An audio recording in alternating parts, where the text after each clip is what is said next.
Hola, muy buenas noches. Mi nombre es Marta del Carmen de la Cruz López y bienvenidos a Punto Penal, un espacio donde analizamos los casos más relevantes desde el punto de vista jurídico. El día de hoy analizaremos un caso relacionado con el delito de secuestro. De acuerdo con la información del caso, Mónica, una adolescente, fue privada de su libertad por varias personas, quienes posteriormente exigieron una suma de dinero a cambio de su libertad. Este hecho generó alarma tanto por la violencia ejercida como por las consecuencias físicas y psicológicas para Mónica y su familia.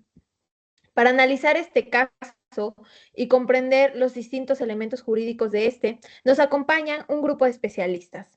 Abogado Luis Cristóbal Zabaleta Lázaro, especialista en Derecho Penal y Legislación Especial. Buenas noches, Marta, y a todos los presentes. Muchas gracias por la invitación. Abogada Andrea Márquez Servín, especialista en tipos penales y política criminal. Buenas noches, Marta. Buenas noches a todos los demás. Nuevamente agradezco tu invitación. Abogada Sofía Mercedes Arias Vélez, especialista en teoría del delito. Muy buenas noches, muchísimas gracias por esta invitación. Abogado Felipe de Jesús López Galicia, especialista en responsabilidad penal y sistema sancionador. Buenas noches, Marta. Gracias por la invitación y un saludo respetuoso a todos mis colegas. Gracias por estar aquí, abogados. Antes de comenzar con el análisis legal, tenemos en llamada a Mónica, quien nos relatará lo que vivió aquel día trágico. Mónica, muchas gracias por acompañarnos. Adelante. Gracias a ustedes y espero que mi historia pueda servirles para su análisis. Todo esto ocurrió cuando yo tenía 15 años. Era una niña un poco rebelde y me juntaba con malas amistades. Hubo una noche en la que pues yo iba de camino ya a mi casa, ya era muy tarde, y una camioneta pasó a mi lado, se detuvo, bajaron 5 personas y dos de ellos, a través de la fuerza de la violencia, me estuvieron jalando hasta pues meterme en el vehículo. Em, yo solamente recuerdo que no me ubicaba, tenía mucho miedo. Al final me metieron en un cuarto, me sentaron en un colchón y me vendaron los ojos. Eh, estaban tomando fotos. Tiempo después, cuando los dos oficiales me encontraron, me explicaron la situación y es que ellos estaban mandándole esa evidencia a mis padres para, pues, pedir un beneficio, pedirles una cantidad económica. Aún ellos no fueran gente de mucho dinero. Y unos días después cortaron mi dedo y cuando llegó la policía, pues, curaron mis heridas y demás, pero me explicaron con el tiempo que justamente habían quitado mi dedo para amenazar a mis papás de que, pues, si me habían quitado el dedo, pues podrían hacerme algo más. Y todo eso fue una manipulación para que ellos pues pagaran lo que ellos les pedían. Entonces, esa fue mi historia y muchísimas gracias por invitarme. Mónica, muchísimas gracias por estar aquí, por la valentía para compartir tu testimonio con nosotros. Muchas gracias. Tomando en cuenta los hechos que nos narra Mónica, surge una primera cuestión importante. Jurídicamente y en un primer momento, ¿qué elementos permiten determinar que estamos frente al delito de secuestro y bajo qué marco legal se analiza este caso? Buenas noches, Marta. Pues mira, con relación a este relato de Mónica, es importante analizar, como lo mencionas, el marco jurídico aplicable en este caso, ya que estamos ante la presencia del delito de secuestro, que se encuentra regulado principalmente por la Ley General para prevenir y sancionar los delitos en materia de secuestro, fracción 21, reglamentaria del artículo 73 de la Constitución Política de los Estados Unidos Mexicanos. Respecto a los sujetos del delito, nos encontramos con dos figuras fundamentales, el sujeto activo y el sujeto pasivo.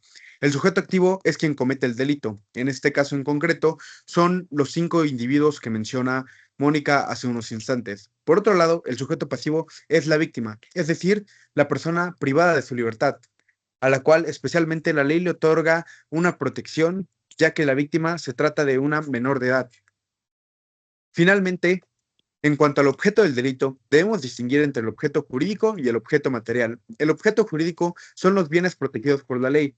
De acuerdo con lo que nos cuenta Mónica, lo principal que se le vulneró fue la libertad, la seguridad personal y su integridad física, mientras que el objeto material es la propia persona sobre quien recae la conducta delictiva, es decir, la víctima del secuestro. En este caso, igual se trata de Mónica.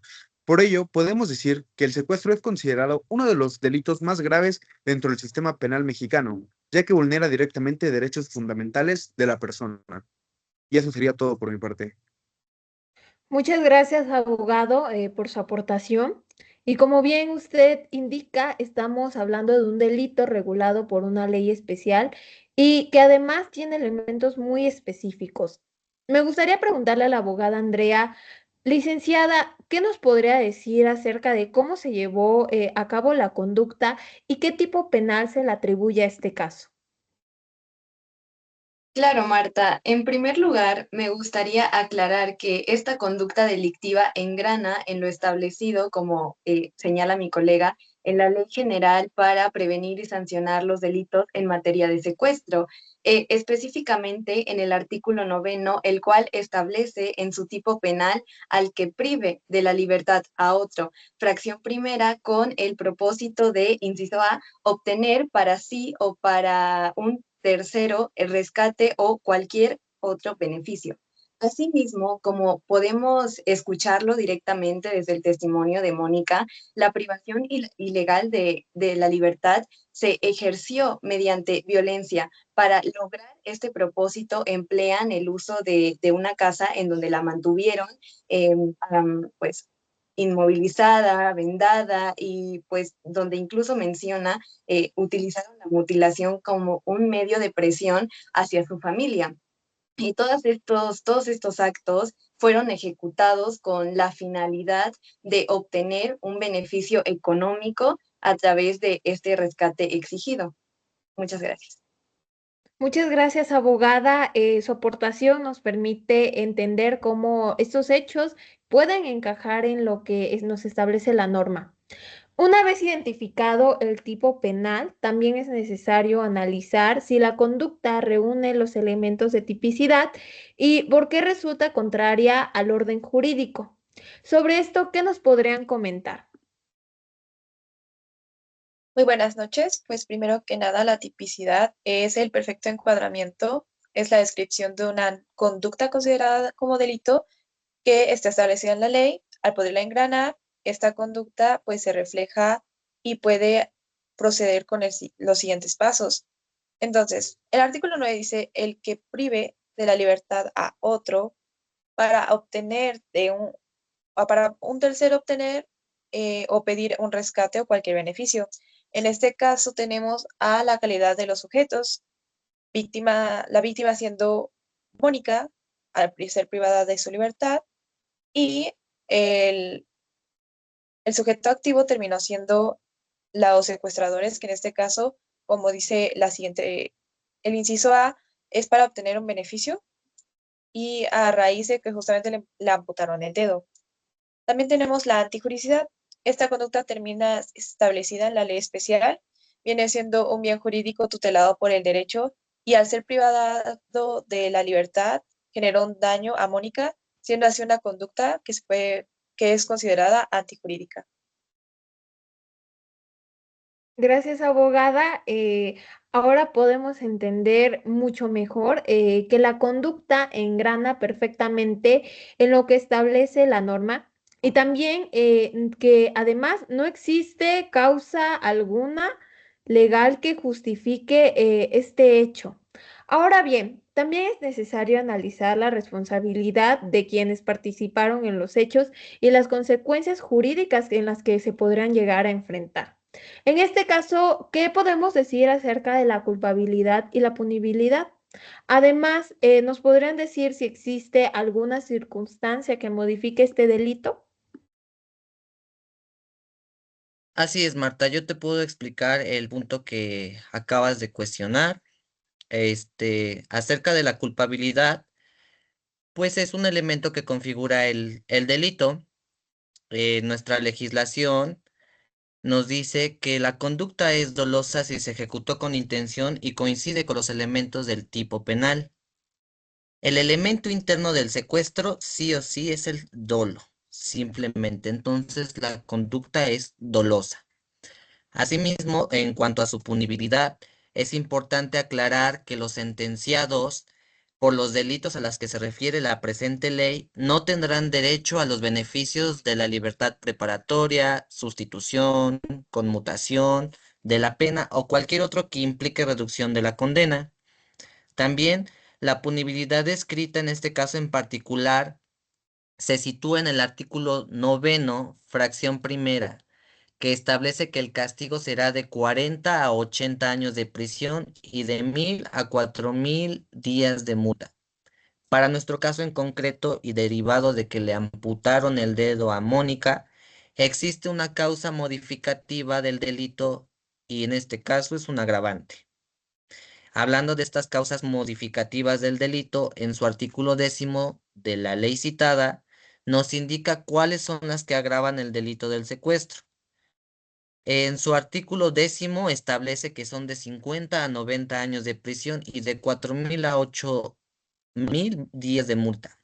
Si en la privación de la libertad concurre alguna de las circunstancias descritas en ese artículo, para nuestro caso aplica el inciso E, que establece que la víctima sea menor de 18 años. Mónica tenía 15 años al momento de cometerse el delito. Y el inciso B, que quienes la lleven a cabo obren en grupo de 2 o más personas, porque al momento de la detención fueron 5 personas las que se detectaron, por eso encuadra. Y además el inciso C, que establece que se realice con violencia. Sin embargo, y lo vuelvo a reiterar, dado el hecho de que le amputaron el dedo con el fin de mandárselo a su familia, esta conducta encuadra con el agravante de la fracción segunda, inciso C, del artículo 10º, que establece que durante su cautivario se cause a la víctima alguna de las lesiones previstas en los artículos 291 a 293 del Código Penal Federal. Es por eso que cito lo que establece este artículo en el 291 de la presente ley del Código Penal Federal, que quien infiera una lesión que entorpezca o debilite permanentemente una mano. Entonces, la amputación le generó un debilitamiento permanente de la mano. Y además, el inciso D de la fracción segunda del artículo 10 prevé que en contra de la víctima se hayan ejercido actos de tortura, producto de la amputación misma.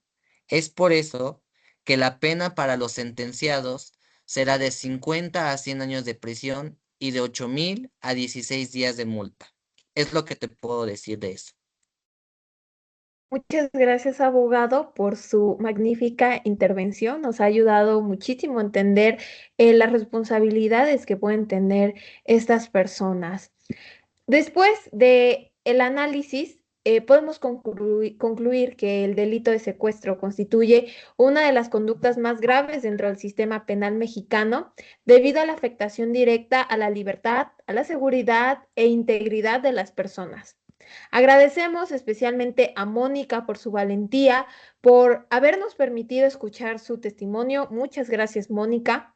También agradecemos muchísimo a nuestros especialistas por sus aportaciones tan enriquecedoras que nos ha permitido comprender cómo una conducta que afecta gravemente a una persona puede estudiarse desde el punto de vista jurídico, identificando cada uno de los elementos que exige la ley para configurar un delito.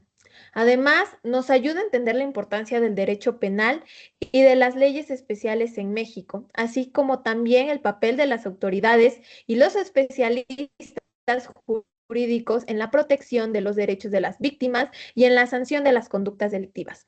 Por último, agradecemos a nuestra audiencia por acompañarnos en esta edición de Punto Penal. Muy buenas noches a todos.